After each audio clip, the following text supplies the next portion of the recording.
Hanover students pay a lot to be here, so why don't the residence hall facilities work better? Find out what improvements the school is making to rundown equipment. Also, Hanover students don't have to travel abroad to get an international experience this spring term. And we'll take you on a safari filled with homemade tasty treats. All of this and much more coming up on Hanover Headlines.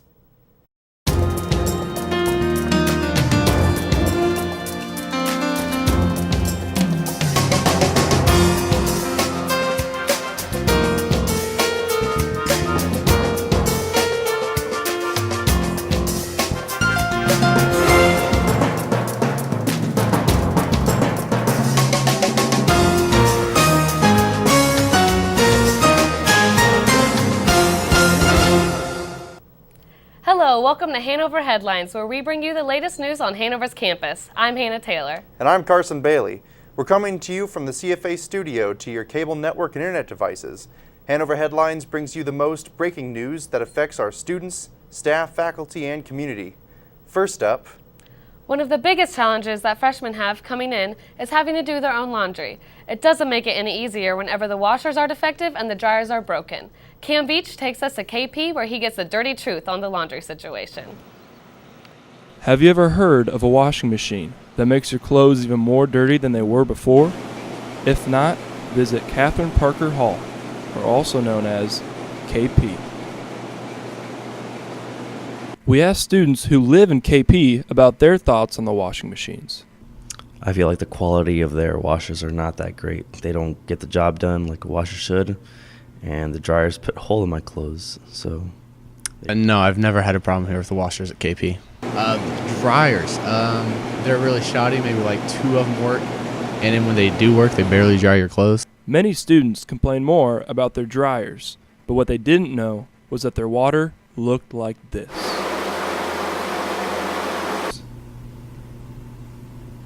That's really disgusting.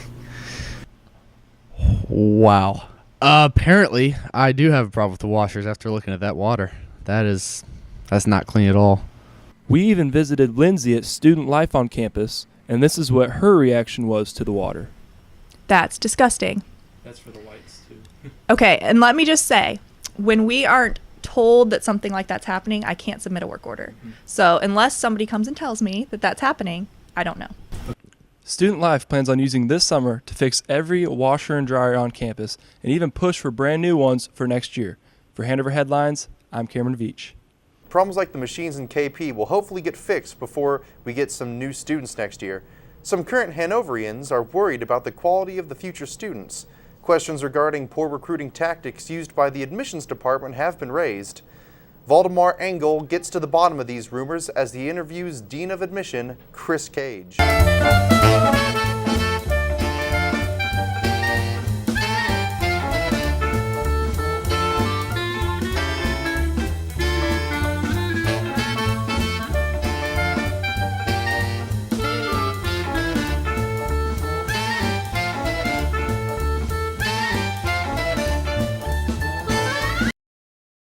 I'm Valdemar Engel here at the admissions office of Hanover College. With me, I have Dean of Admissions, Chris Cage. Thank you for joining me. Thank you for having me. Pleasure. Well, many students of Hanover College are questioning the recruiting process because they believe some of the money are being used on kind of cheap items that do not properly reflect the high standards of Hanover College. Okay. And personally, I received some kind of out-of-date headphones. Okay. So why do you guys send kind of trivial items to prospective students? It's just part of our marketing mix that we use when we send other information to admitted students to keep them engaged in the recruitment process. Do you send any items that you think would recruit high quality and ambitious students? Certainly. Do you have an example of some of them? A lot of our printed materials, a lot of our marketing, direct mail materials certainly reflect the traditions and academic prestige that one would come to expect with a school as recognized as Hanover. So you're talking about the prestige of Hanover. Sure. Are you showing that in any other way than in printed format? I think through a lot of our direct communications through print media, through email communication, and through correspondence directly with the admission officers via phone, via email, interviews, on-campus visits. Are you utilizing social media in any way to recruit? Absolutely. Do you have an example of the way you guys do that? Yeah, so we use our student blog page as kind of the hub for all things social media. And through the blogs, students can navigate to our Facebook page, our Twitter feed, our Instagram feed, and those are the three main vehicles that we use for social media engagement. Okay. Do you have any other plans that you plan to recruit the class of 2020 and beyond in a different technique?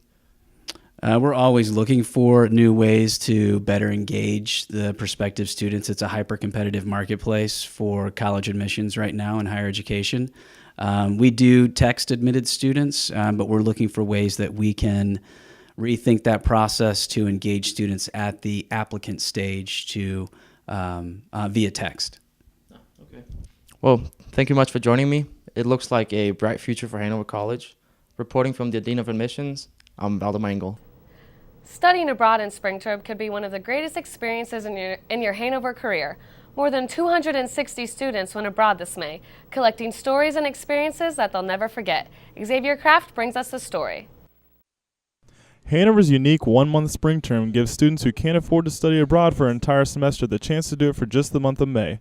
Different classes take groups of students across the globe for a cultural experience they'll never forget. This spring term we went to Scotland, Ireland, and Northern Ireland to travel abroad and eventually play a football game in Scotland. Probably my favorite experiences were getting the experience to play football over there and kind of learn how they play and compare it to how we play. Then walking around Dublin was kind of interesting to kind of get used to that culture and see how they do things over there compared to our big cities. I think other students should study abroad at least once in their college career because it is that help with the cultural diversity that I feel like every student should go through it once. I went to Ghost Ranch, New Mexico. It's located near Santa Fe, and it's like a private ranch that they have 21,000 acres. And there we did a bunch of mapping the different structure sections and looking at all the stratigraphy of the different layers. One of my best experiences was going to the reservoir. There was this big reservoir that they have, really clear blue water, and we got in and swam. It was really cold, but it was a really good time. Then also going up to Colorado. We went to Colorado and we hiked up to 12,000 feet, and the view was just tremendous. It was beautiful. Really enjoyed it. I think people should study abroad during spring term because it's a good experience, and you get to get out of our bubble here and get to see things that normally you wouldn't be able to see. Hanover students have traveled across the globe this May term, visiting countries in Asia, Europe, Central, and South America.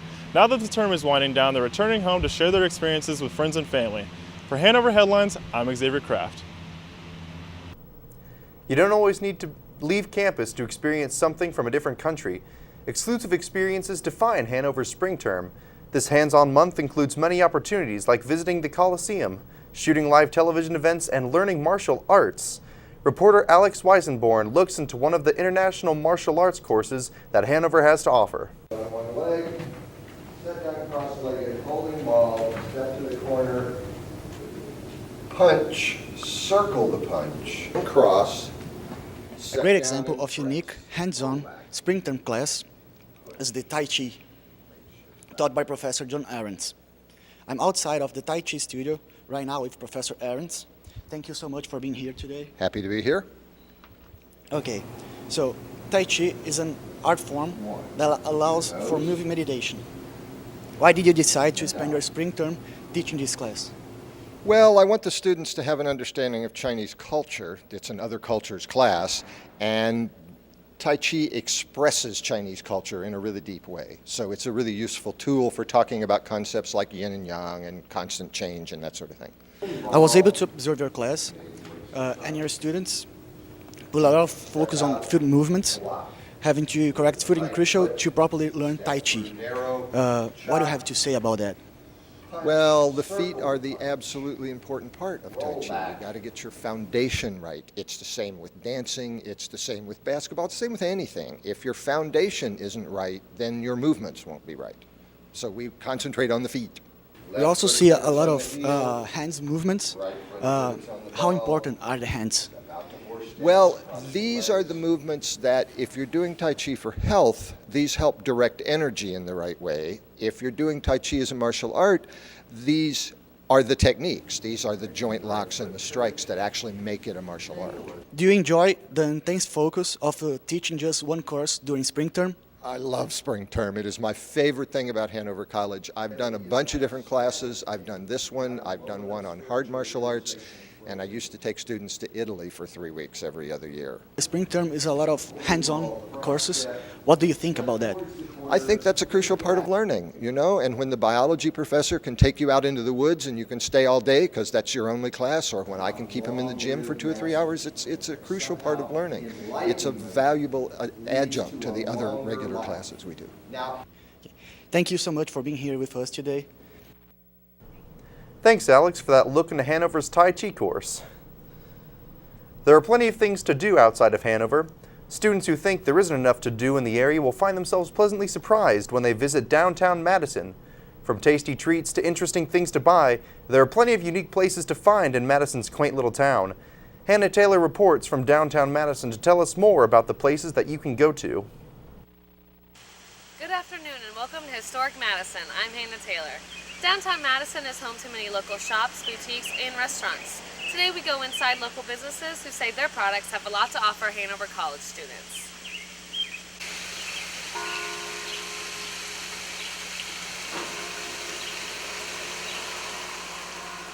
The name of the shop is Cocoa Safari Chocolates, and we specialize in homemade candy. The Majescas that we make is a very time-consuming process. The cherry cordials, which are very popular, is also very time-consuming. I hope the draw for the Hanover students would be our homemade candy. We have had them come in the shop numerous times, and they all comment on the homemade candy, so I think that's one of the biggest draws. Our store is called All Good Things Soaps and Such, and we specialize in all natural body care products. We do see a lot of Hanover students come in as customers. We've got a green tea tree soap that is really good for acne, so a lot of the younger students will come in for that. The reason I believe that they would be coming to us over other stores' traditional soaps and products is it's all naturally made. We do everything in essential oils, and there's no artificial coloring or fragrance added to any of the body care at all. So I would believe that would be the draw for the Hanover students. Name of the store is Gifts That Last. The store specializes in a little bit of everything. Hanover College students has always liked even some of the clothes I sell, but also the books that we carry. We sell a lot of stones, migraines, back pain, about any type of pain you can conjure up. Now you can normally get rid of it in a few minutes by just smelling an essential oil blend. Hanover College students don't have to travel far to find locally handcrafted gifts or enjoy a day off campus. Reporting from downtown Madison, I'm Hannah Taylor. It was a great day just seeing just a few of the stores in downtown Madison. Speaking of things to do in Madison, for one weekend every spring, thousands of people travel to Madison, Indiana for the River Roots Festival. People enjoy a series of folk music concerts, folk artisans, fair food, and craft beer. Reporter Rafael DeMaio shows us more of the fun to be had.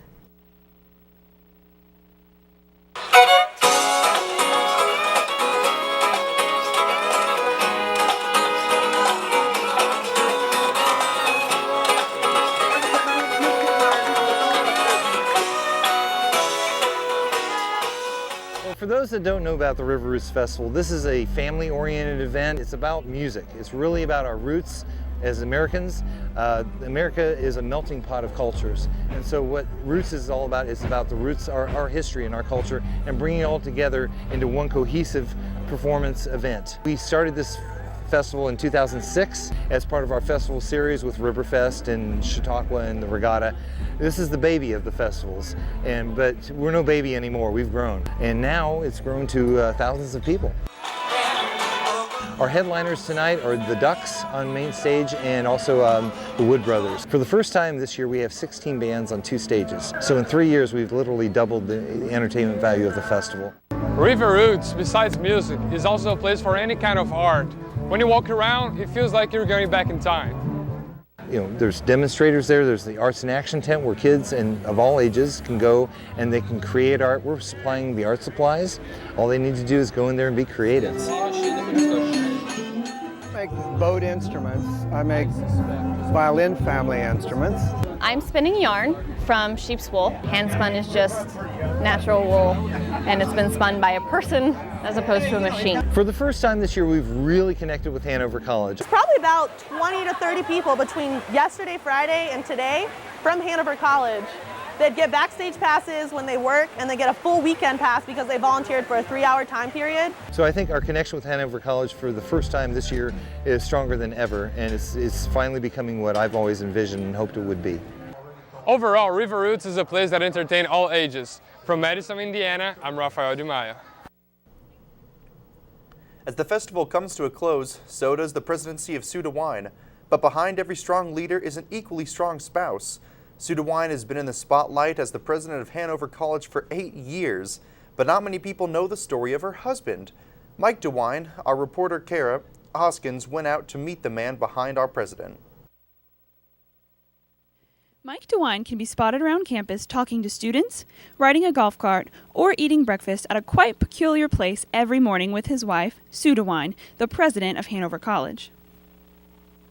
She and I always go to McDonald's, and everybody in town knows that we're there, and that's a good place to catch her if, you know, the people who are lobbying for something. But we sit down and we read the newspaper, and we have a Coke, Diet Coke, and we talk about the day. Although they started dating in college, Mike and Sue met quite a bit earlier than that, but they did not know that at the time. And she says, well, I've got a picture of Ronnie and me at the Maypole dance, or whatever they call the rites of spring, the 1st of May. And I said, well, I have a picture of Ronnie with me. And you put the 2 pictures together, and Sue was sitting on one side of him, and I was sitting on the other. So we went to kindergarten together. They have been together through everything, both ups and downs. I guess probably the thing I think is the hardest, and I didn't really understand it, is how alone the president is. Even though we have many, many acquaintances, we are members of the community, but we have very few close friends, because in the end you have to make decisions involving all of them and balancing it. Mike DeWine is just as accomplished as Sue DeWine when it comes to creating new possibilities for students. Thanks to him, we have vegetarian options in the CC and our beautiful campus. I worked very hard with physical plant. We went through a couple of different directors to see that the view was restored to the way the songs and everything talks about the way it used to look. President Sue DeWine's legacy has been set in stone for the years to come at Hanover College, but she couldn't have done it without her husband and rock, Mike DeWine, whom is as loving and kind as you would expect him to be. From Hanover Headlines, I'm Kara Hoskins. Commencement is coming up this Saturday. It will be a celebration of the end of a journey for our senior students. With nice weather coming up, the outdoor preparations for the event started today. The physical plant is currently working to set up the stage at the point. All of the chairs that were rented for the event also have been brought to the location. They will start laying them out tomorrow morning. Administrative Coordinator for Academic Affairs, Elsa Conboy, and Dean of the Faculty, Steve Job, say that there is a lot of effort involved to make the event successful. A big thing is working with the registrar, making sure we've got the names, and they do all that work, getting the names correct and determining who's going to be graduating with honors. I talked to Physical Plant, which does a lot of the work, setting up chairs. They set up the staging. Grounds has been spending a lot of time mowing, planting, that kind of thing. You know, it's important to them to have the grounds looking good. There's a setup outdoors for commencement and the setup indoors in case the weather were to change. We're going to be fortunate this year, though. It's going to be good weather. Commencement will be held this Saturday at 1:30 p.m. at the Point. In case of rain, the event will be moved to the Collier Arena in the Horner Center. You probably wore your jacket, right, Carson, yesterday? Well, you know I had to. It felt like it was fall again. I know, it was crazy. Rafael DeMaio brings us information on why the weather is changing and if it's going to affect the commencement on Saturday. Hello, Hannah. This is not typical weather, and it's a lot colder outside than the past few days. Right now, the temperature is around 57 degrees, with the humidity at 75%. We have a northwest wind at 10 miles per hour, and today's high will be at near 62 degrees. Tonight it will be mostly clear, with a low around 44. A northwest wind around 6 miles per hour becoming calm in the evening. The condition for this unusual low temperature is the cold front approaching from the Midwest. Friday will be sunny during the day with a high near 73 degrees. Friday night will be partly cloudy with a low around 51 degrees. No worries for the commencement on Saturday. The families will have sunny morning with a high near 75. Saturday night might get a little chilly with a low around 56 degrees. Seniors from Hanover College, bring your family, friends, and pets. You have a great weather to celebrate the historical moment in your lives. What about you, Hannah? Are you going to the commencement? I will be going to commencement. I'm pretty sad to see my senior friends leave, but I know it's going to be a great day for them. As the year draws to a close, we take a moment to look back on this past year and all that has occurred at Hanover. A lot has been accomplished at Hanover. Thanks to the capital campaign, Live Our Loyalty, this fundraiser was launched in July 2010 and was completed this past September. It has raised more than $55 million in gift assets, more than half of which are in cash. This campaign allowed for the completion of Alumni Stadium, the Gladys Center, as well as updates to the sports dugouts and fields. Hanover has seen some incredible guests this year, including MTV's The Buried Life, who came to talk to students about their antics and how students can make their own dreams a reality. The reopening of newly renovated Lynn Hall was also completed this year. The project allows for new meeting space as well as added dorms. Students had a large say in the renovation. Many voiced their wishes to keep the history of the building, which can be seen in an exposed brick and original basketball wood flooring. The biggest news of the year, however, is the ushering in of a new era. Our first female president, Sue DeWine, will be retiring from her 8 years serving this college. Stepping up to take her place will be Dr. Lake Lambert III. Previously, Dr. Lambert has been president at Liberal Arts College, Mercer University. He will begin his duties here as president in July. It's going to be interesting to have a new president that's not Dr. DeWine. I'm looking forward to it. I mean, as much as I enjoyed Sue DeWine, the next 3 years of my life in college are going to be affected by this guy. So I really hope that he lives up to her name and what she was able to do for us. Absolutely.